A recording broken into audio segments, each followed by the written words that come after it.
It's time for another segment of Best or Worst Thriller Books. If you're new here, this is how it works. Every other week, I put your suggestions of either the best or worst thriller or horror books you've ever read, with no opinions at all, just the name of the book and the author, into this bowl. I choose out two, I read them, and I let you know if I think they're the best or the worst. We flip-flop between thriller and horror, and this week is thrillers. I'm going to San Diego Comic-Con later today, so I'm not sure if I'll have enough time to edit and post this, so you might be seeing this a day or two late. Let's choose the first book. And it is, oh, I got two. I'm going to take this one. It is, oh my gosh, can I open a paper?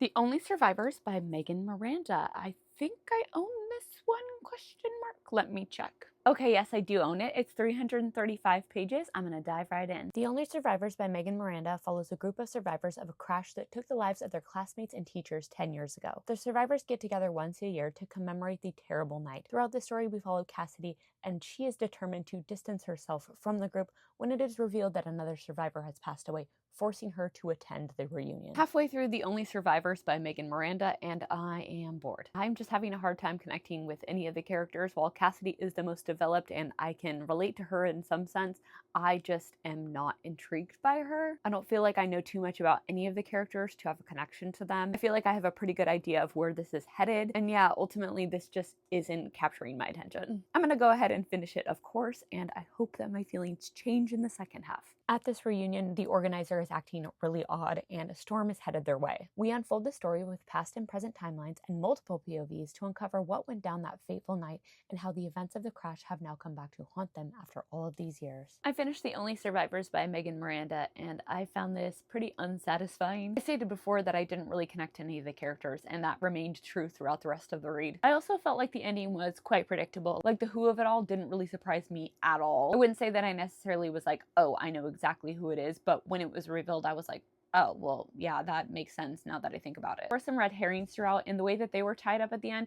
Some of them I did find satisfying, others, not so much, and kind of thought was a bit far-fetched. Not that I need my fiction to be grounded in reality, but I don't know, I just couldn't make sense of some of the explanations, even from a fictionalized perspective, if that makes sense. I don't know, maybe I'm just being a hater, and maybe the first half leaving that taste in my mouth that I wasn't gonna have a good time ultimately led to me not enjoying the second half. I'm always curious of how my mood affects my enjoyment of a read. I'm quite anxious today, so maybe that's why I couldn't fully immerse myself in this read. Whatever the reason, it just didn't hit for me. I wouldn't say this is the worst thriller I've ever read. I thought the pacing, though slow at times, was ultimately well done. The structure of the story worked well for me, and it was written well. I'm gonna guess that this is somebody's favorite thriller.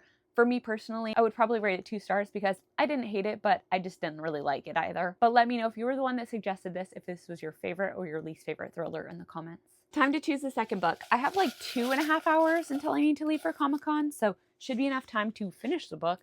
Not enough time to like edit and post on all of that. Oh, I have 2. Unless for some reason the book is like super short. I'm gonna pick, I'm not even looking, this one. Let's see. The Good Girl by Michelle Dunne. I feel like I already had this on my Kindle. I think I had this as like an ARC from NetGalley that I never got to. So I'm gonna go see if it's there. Okay, I do have it on my Kindle, but it's also available on Kindle Unlimited, so that's awesome. I'm gonna dive right in. The Good Girl by Michelle Dunne is 346 pages, and it follows a serial unaliver named Grace. Growing up, Grace and her sister Amber lived in extreme poverty and neglect. Now Grace works as a barista, and she provides for her sister, giving her a happy home that she never knew. Halfway through The Good Girl, and this is a haunting read. It is very emotional. There's been scenes throughout that have been very hard to read. Definitely check your trigger warnings. This is a tough one, but it's also so full of suspense, and I'm very engaged and really interested in seeing where this is gonna go. I'm having a very good time with this read. So I'm gonna dive right back in because I don't have a lot of time to get this done. Told through a series of flashbacks and present day, we uncover how Grace has become who she is as a serial unaliver and how deep the trauma of her life affects her and everyone around her. She's holding a man captive while maintaining her life in the outside world, but a detective investigating the string of disappearances in the area knows more about Grace's history than anyone else. I finished The Good Girl, and oh my gosh, good grief. This was so dark and definitely traumatic. Like I said before, definitely check your trigger warnings, but this packed a punch for sure.